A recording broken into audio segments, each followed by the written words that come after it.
شاہ خاور صاحب، شبر زیدی صاحب جو گفتگو کر رہے ہیں وہ کہہ رہے ہیں کہ یہ جو سیٹ اپ آ رہا ہے نگراں سیٹ اپ، ان کے حساب سے 2 سال تک کا سیٹ اپ ہو سکتا ہے. ویسے تو 6 مہینے نظر آ رہا ہے. آئین میں قانون میں کہیں کوئی گنجائش بنتی ہے اس کی؟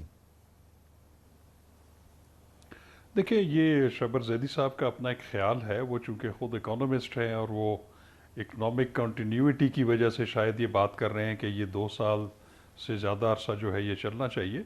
لیکن اگر آپ آئین اور قانون کو دیکھتے ہیں تو پھر اس میں تو کوئی ایسی گنجائش نظر نہیں آتی، کیونکہ اگر آپ آئینی ڈسپنسیشن میں دیکھیں گے تو وہ تو نگران حکومت کا جو چونکہ اسمبلیاں ڈیزالو ہو چکی ہیں ان کا تو ٹینیور صرف 90 دن ہے، اور اس میں الیکشن کمیشن نے جو ہے وہ الیکشن کروانے ہیں نگران حکومت کی نگرانی میں، اور پھر پاور جو ہے وہ نئی جو حکومت ہے اس کو ٹرانسفر کر دینی ہے.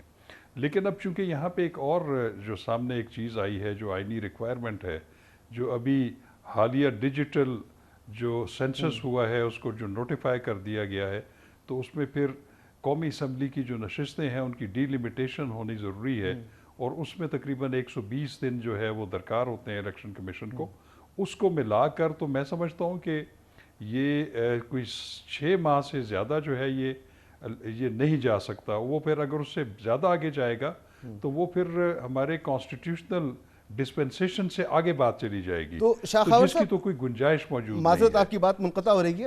یہ جو ابھی پنجاب اور کے پی کے الیکشن نہیں ہوئے صوبائی اسمبلیوں کے، تو وہ بات تو آگے جا چکی.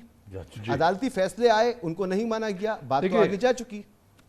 دیکھیں بالکل وہ بات ٹھیک ہے آپ کی، لیکن اب مسئلہ یہ ہے کہ چونکہ اب یہ جنرل الیکشنز جو ہیں وہ تو جو اس کی مدت ہے صوبائی اسمبلیوں کی، قومی اسمبلی کی، تو ابھی ختم ہو رہی ہے. اگر یہ دونوں اسمبلیاں ڈیزالو نہ ہوتی، لیکن وہ آپ کی بات بالکل درست ہے کہ وہ جو اس 90 دن کے مینڈیٹ سے آگے بات چلی گئی ہے اس کے اوپر کوئی کارروائی نہیں ہوئی، نہ اس پہ کسی عدالت نے انٹرفیرنس کی ہے. اس میں آپ نے دیکھا ہے کہ وہ صوبائی جو کیئر ٹیکر گورنمنٹس ہیں وہ بھی کنٹینیو کر رہی ہیں. لیکن اس کے ساتھ ساتھ ابھی جو 4 مئی کا جو ججمنٹ ہے جس میں سپریم کورٹ آف پاکستان نے 4 اپریل کی جو ججمنٹ ہے جس میں انہوں نے 14 مئی کی ڈیٹ دی تھی، اس کا بھی انہوں نے جو ہے وہ تفصیلی حکم نامہ جاری کر دیا ہے، جس میں انہوں نے زیادہ جو مورد الزام ٹھہرایا ہے وہ الیکشن کمیشن آف پاکستان کو ٹھہرایا کہ یہ ان کی آئینی ذمہ داری تھی کہ وہ الیکشن کرواتے، لیکن اس کا کانسیکوینس نہ کرانے کا اس کا کوئی ذکر نہیں ہے اس میں. اور تو یہ آپ کی بات ٹھیک ہے. آگے بھی اگر ایسا ہوتا ہے تو کون پوچھ سکتا ہے؟ یعنی ابھی بھی تک نہیں پوچھا، آگے کون پوچھ لے گا؟ میں سمجھتا ہوں کہ آئندہ ایسا نہیں آئندہ ایسے ہونے کا امکان نہیں ہے. کیونکہ جو اسمبلیوں کی جو مدت ہے 5 سال کی، وہ اگر جیسے میں نے کہا کہ اگر وہ ڈیزالو نہ ہوتی تو وہ آج ختم ہو چکی ہوتی، تو ان کو یا تو ڈیزالو کرتے یا وہ اپنی جو ہے وہ آئینی مدت پوری کرنے کے بعد وہ پھر 60 دن میں الیکشن ہونا ان کا لازمی تھا. تو لیکن یہ ایک میں سمجھتا ہوں کہ ایک ویکیوم ہے، یہ ایک خلا رہ گیا ہے، اور اس کے بارے میں کوئی کسی بھی ادارے نے اور خاص طور پہ اعلیٰ عدلیہ نے بھی اس کے اوپر کوئی اپنا جو ہے سو موٹو ایکشن بھی نہیں لیا، کوئی اس کے خلاف گیا بھی نہیں ہے. لیکن یہ جو ہے جو میں آپ کو جو مدت بتا رہا ہوں اس کے آگے جو ہے میں سمجھتا ہوں کہ 1 دن کی بھی گنجائش نہیں ہے کہ وہ معاملات جو ہیں وہ آگے 2 سال تک یا کسی لمبے عرصے تک کیئر ٹیکر گورنمنٹ چل سکتی ہے. شبر زیدی صاحب، یہ جو جیسے شاہ خاور صاحب فرما رہے ہیں، اگر یہ 6 مہینے کا وقت ہے تو کیا 6 مہینے کاکڑ صاحب کے لیے کافی ہوں گے معیشت کی کریکشن کے لیے، اقتصادیات کو بہتر بنانے کے لیے، عام آدمی کی معیاری زندگی کو کچھ بہتر کرنے کے لیے؟ دیکھیں، میں یہ سمجھتا ہوں کہ 6 مہینے میں فنڈامنٹل چیزیں ہو سکتی ہیں. غلط 6 مہینے بھی کوئی کم عرصہ نہیں ہے.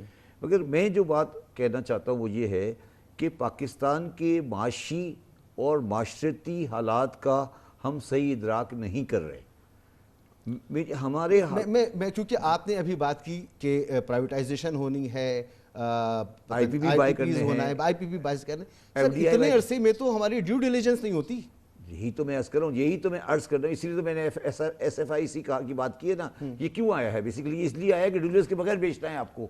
دیکھیں بات یہ ہے نا، اس وقت تو ہمارے حالات یہ ہیں کہ ہمیں ڈالر چاہیے اور اپنا ایسٹ بیچنا ہے نا. ٹرائی ٹو انڈرسٹینڈ ہم اس ملک کو کہاں لے کر آ گئے، یہ بھی تو دیکھیں نا. ٹھیک ہے، اب یہ ہم اس چیز کو انالائز نہیں کر رہے کہ ہم اس ملک کو کہاں لے کر آ گئے ہیں. یہ اگر آپ سمجھ رہے ہیں کہ ملک فائنینشلی بہت ساؤنڈ ہے تو یہ آپ کی غلط فہمی ہے. نہیں وہ تو نہیں ہے. تو پھر آپ یہ بات میری بات سمجھنے کی کوشش کریں کہ آئی ایف سی کی رپورٹ پڑھ لیں جو انہوں نے دی ہے. ٹھیک ہے. جو اس میں کیا لکھا ہے کہ اگلے سال ٹیکس کلیکشن کی انکریز جو ہے وہ 40% ہے.